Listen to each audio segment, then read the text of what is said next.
ngecomaken astanira kalih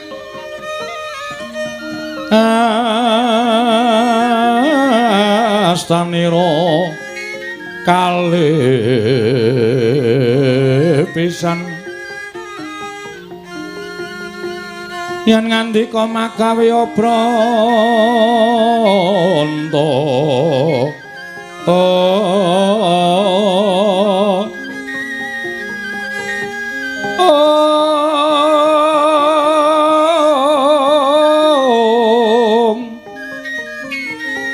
yen ngandika magawe Obranta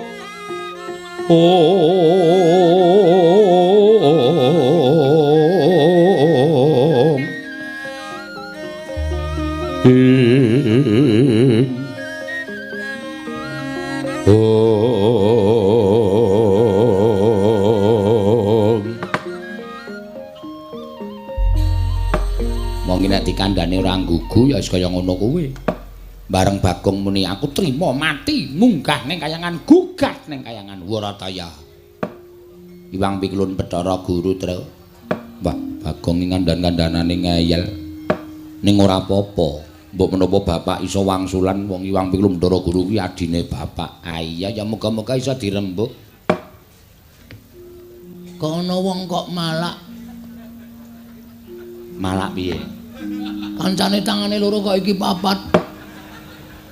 Ya diantran karo sapa-sapa kok ora ndi. Gong wer tok petok. Iki Bathara Guru ya, Nyok. Weh. Lho kok yaene lagi menyang. Murid eleng ngenteni ra ya Ciraka to. Wedhus. Kuwi Bathara Guru dewaning para dewa sing lenggah ana ing kayangan. Walah Kulon Praga. Kulon Praga ngendi ajare Sri Kayangan. Kayangan Suralaya. Lho ya apa, Cak? Kok Cak piye? Jare Surabaya. Kuping iki nek bosok ora. Suralaya Sang Hyang Manikmaya. Ya Jatimurti. Kuwi adine bapak. Wah. Selamat, Om. Wah, aku kok malah merindang-merinding ya, Tre. Aku sing keweden ki aku Bagong kok ya kepenak wae lho. Heeh, aku ya gumun. Ong pilahing. Lho, malah janturan. Awigna mastu namat sidam. Bagong halus wangsulan. Kula Sang Hyang Pukulun ulun ngejawantah ana ing wisma kita. Piye iki? Ulun ki sapa, Mbak? Ulun ki aku. Antil modar we. Jare Semar ganti Ulun, engko ganti Ki Ageng. Ora positif. Wah, suwe iki le ngedongke Bagong suwe. Ene tak andani ngene. Basa Dewa, kuwi nek ngarani aku Ulun. Iki sing positif piye? Ulune iki apa kowe? Aku ki Ulun, kowe kita dengkulmu mlocot. Aku wis terkenal Ki Lurah Bagong ganti Ki Lurah kita. Luweh ora omongan. Bagong, dalem Ulun kuwi aku. Telu saiki. Ki Ulun. Kita kuwi kowe. Ora masalah, aku kita dhewe ora masalah kok. Dibot telu ya ora masalah. Pak, kowe iki wae sing ngendika, Pak, nek Bagong ora rampung-rampung. Kakang Semar. Apa Guru? Kula ingkang sowan, Kakang. Iya. Slamet tekamu. Basa Mil. Karo dewa kok ora basa. Iki adine Semar, Gong. Ayo aku mau nyeluk Om kok ora diwangsuli. Kowe aja nyeluk Om. Kuwi iki guru adikku. Slamet tekamu guru. Pangestunipun Kakang Semar. Niring sambi kala. Kula ngaturaken bekti Kakang. Ya tak tampa. Bekti kula pukulun. Dari Bathara Guru kok pukulun. Bathara pukulun apa Bathara Guru? Ya nala gareng ulun tampa. Pangestu ulun kebat kita tampani. Wah, kitane tambah siji. Reng. Ngapa? Kowe raku grup kita. Ya, sakarepmu. Kula ngaturaken bekti kula kunjuk pukulun. Iya, Petruk ulun tampa. Pangestu ulun tampanana kebat kita tampani. Telu saiki. Kitane tambah siji. Petruk ya melu grup kita. Weh, garang ki curang kuwi. Mau melu grup ulun saiki grup kita. Sing positif lho. Bagong. Nun. Apa to sababe dene jeneng ulun prapta ana ing wisma kita? Niki malah angel lek kula jawab. Wong sampean sing rawuh kok sampean paring pangandikan apa to sababe? Ambuh. Kula ora iso maca batin panjenengan. Bagong, kita kuwi pancen keladuk wani kurang geduga. Mekaten inggih. Kula ngaturaken bekti kula kunjuk ngersa paduka pukulun saking kita pukulun. Iya, ulun tampa. Nggih. Pripun ulun? Rawuh panjenengan ulun wonten ing omah kula menika wonten wigatos menapa ulun? Kita nyuwun priksa kelawan jeneng jeneng Rika ulun. Kakang Semar. Piye? Aja sambat mumet lho. Dewa kok mumet ora ana. Nggih. Anggen kula prapta wonten ing mriki krana kula menika midhanget dhateng prasapanipun titah. Wondene titah ingkang prasapa menika kala wau boten sanes kejawi namung Bagong, putranipun Kyai Semar, Kakang Badranaya. Monggo sejatosipun Bagong menika rak sanes putra panjenengan Kakang. Nanging menika dumados saking wewayanganipun Kakang Semar. Duk nalika Kakang Semar minggah wonten ing Kayiwangan nyuwun rencang dhateng ingkang rayipun Jatimurti tumunten kula sowanaken Sang Hyang Bathara Tunggal. Dening Kanjeng Rama ayang-ayanganipun Kyai Semar dipun puja wujud lare. Inggih menika Bagong. Ateges Bagong menika kekiyatanipun meh sami kalian Kakang Semar. Tinimbang nala garing menapa dene Petruk. Mila sakmangke wangsul wangsul kula wanti-wanti Bagong menika menawi ngucap sampun ngantos ngawur mangke mindak kedadosan saestu amargi ngibaratipun Bagong menika idu dados geni. Ngapusi. Kok ngapusi piye? Aku wingi ngidoni uwuh ora kobong. Atenan idu dadi geni do kaget kabeh. Angger tak idoni nyas. Maksude itu dadi geni iki sak ucape dadi. Oh, ngono to. Iya. Mila sasampunipun Bagong menika kala wau prasapa utawi sumpah. Kakang Semar mugi dados ning kawuningan kayangan geger.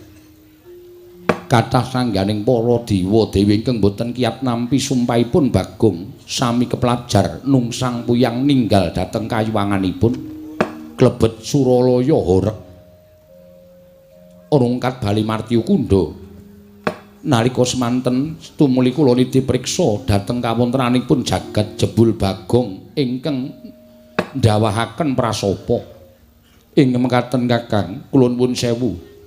Boten ateges kula wantun dhateng Kakang Badranaya, namung Kakang kedahipun nglenggana dhateng kalepatanipun Bagong.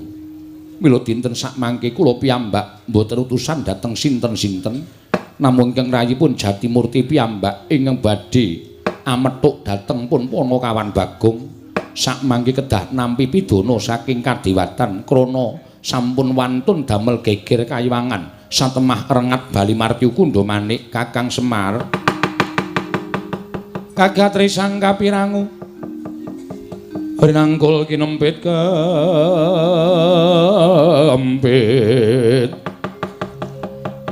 dosang reknaning bawana ing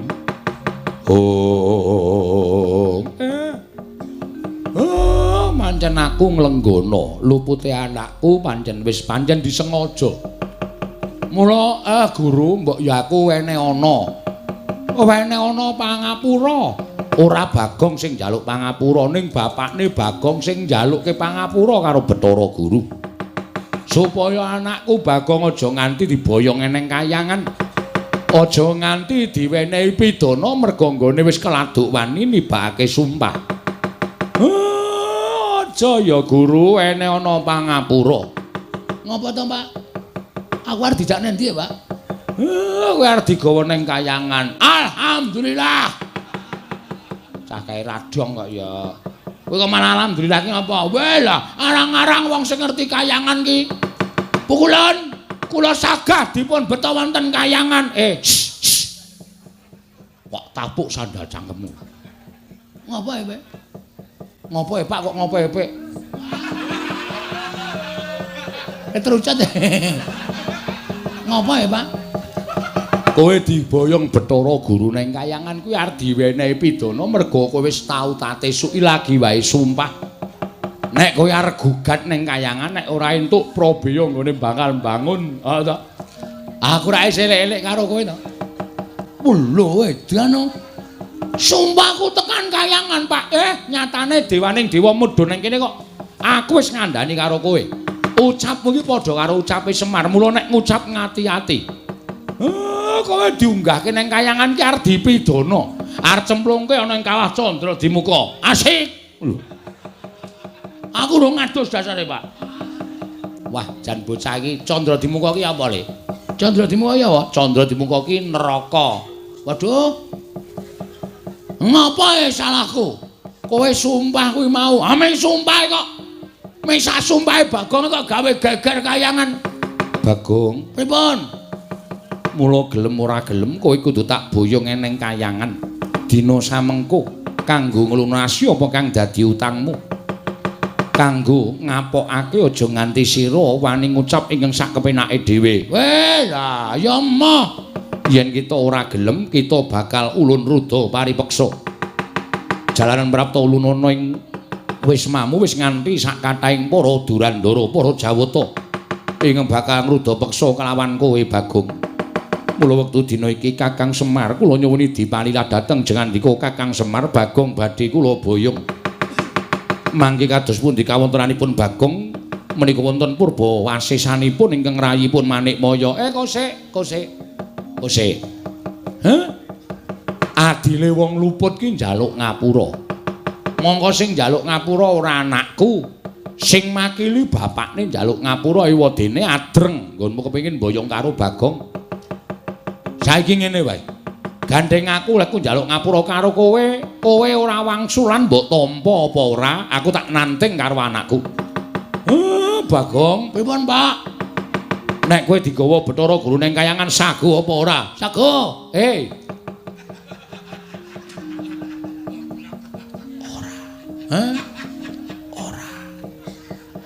ora engko nek kowe diboyong ning kayangan sago apa ora ora Pak bagus nek kowe ora sago tegese Bathara Guru arep meksa karo kowe nek kowe arep dipeksa karo Bathara Guru kira-kira kowe piye ngibarate kaya dene cacing kepidak menungso kecekel tukang mancing dinggo umpan ora tekan gone kanggo nglawan ngomong wae cacing kepidak menungso ki ngolet butuh bales Pak aku ki menungso kedunungan perasaan aku ora ndek niat gawe geger kayangan niatku men supaya apa penjangkaku iso kasembadan mula nek nganti aku arep digawa ning kayangan aku ora sudi Pak aku moh nek aku dinikah Bathara Guru Kowe krungu dhewe to. Bagong anakku ora gelem tok gawa ning kayangan. Mula gandeng Bagong ora gelem, aku bapakne ya mbudidaya supaya kowe aja nganti kelakon boyong karo anakku. Menawi ngaten kula nyuwun pangapunten menawi kula kedah wantun kalian Kakang Semar. Kowe iki wani karo aku iki jane wis ket biyen. Ming mergo mbok kowe nggunakake tata krama basa sing alus, ning jane Semar iso maca legetaning atimu aku wis iso maca. Kowe wiwit aku ijik mapan ning kayangan ki jane kowe sengit karo aku, mula aku tok setrakake kanthi cara tok wadul karo bapak Sang Hyang Bathara Tunggal. Aku mbok arani kepengin dadi dewaning para dewa, terus aku mbok fitnah. Kowe matur karo Sang Hyang Tunggal nek Semar karo utawa Esmaya karo Tejamaya do gelut padha rebutan kepengin dadi dewaning para dewa. Tumuli aku dihukum dening Sang Hyang Tunggal. Kon mangan pagering gunung jagat sisih wetan lan kon mangan pagering gunung jagat sisih kulon. Nganti bubrah ragaku kaya ngene tumuli aku mudhun ning kayangan. Terus panjang kamu kelakon dadi ratu ning para dewa. Janjane kowe iki ragil ora duwe hak tumraping kayangan. Ning merga saka apa kagawemu nganti aku disingkirke saka kayangan. Ora merga kowe nduweni rasa gething keburu sengit karo Semar to, Hah? Betara guru ulun bayang neng kayangan. Cemplongke sapiteng. Luputan tumrap Semar Badranaya. Ayo ora, kowe wangsulan, ayo gage. Mula pendak-pendak kowe mudhun ning jagat, pendak-pendak kowe gawe srana. Kuwi mesti supaya kowe iso mateni karo Semar merga kowe iki rumangsa keganggu. Lemu dadi dewa ora tentrem, lemu dadi dewa ora jenak, mergo aku ijek urip ana ing jana luka. Mula kowe pendak-pendak gawe perkara, kowe pendak-pendak mbibiti perkara karo Semar, sirmu lak ming kepengin jangka karo aku to. Kaya iki, kowe bakal mboyong karo Bagong. Kowe ngerti nek Bagong ki ayang-ayangane Semar. Nek nganti Bagong iso tok lebur ning kayangan kono, aku persasat ilang kekuatanku. Mula kowe terus bungah atimu, seneng pikirmu merga kala mangsa kowe njangka patine Semar bebasan angel mijet wae ngranti suwe banyu sinarik. Ayo, iya apa ora? Apa aku tak waca kabeh legetaning atimu? Apa njaluk tak waca kabeh? Lehmu gawe gara-gara tok ucapake geger kayangan ki jane ora sepiro. Wa ming sak ucape Bagong. Ya bener kayangan ketaman hawa panas. Ning ora nganti para dewa padha mlayu saka kayangan. Kowe iki nek omong senengane ora mbok pikir kowe ngandhake dewa kena gara-gara sumpahing Bagong padha mlayu kok kowe ngandhake kula wis ngirit Wadyabala dewa. Tegese dewane dorane ndi-ndi to kowe? Pinter ya Semar asem. Gatekan wong iki apa sing diucapke wong iki iso dimbalikke dienggo menerjang. Mbok rasa omong kok aku sesuk mangkel lho omonganmu. Kowe iki nek omong kowe waton ngawur tur waton njeplak cangkeme ora. Ayo kowe arep wangsulan piye? Lah nek kowe nang kene mau ijen aku percaya kowe nek para dewa iki padha bubar ora karo-karuan. Ning kowe ngandhakake Kakang Semar nek Bagong mboten purun kula boyong kula rudha paripeksa amargi kula sampun beto Wadyabala Durandara Wadyabala Dewa. Lah tegese dewane do ora ngapa-ngapa to. Upama sumuk rak ming ngucul klambi to. Kowe senengane gedhek-gedhekke perkara. Nek sing salah rombong aku, mbuh Bagong, mbuh Gareng, mbuh Petruk, mbuh Pandhawa, mbok gedhek-gedhekke permasalahane, mbok gedhek-gedhekke perkarane. Pamrihmu bisa njangka ringkihe Semar. Bagong tak tamengi, Bagong tak betengi. Ayo boyongen anakku. Boyongen. Anakku Bagong boyongen neng kayangan. Waton kowe iso nglindhengke mestakane Semar. Waton kowe iso nglindhengke sirahe Semar kakangmu iki. Boyongen anakku Bagong. Gugu karepe dhewe. Kula besmi bali resmanipun Bagong Kakang Semar.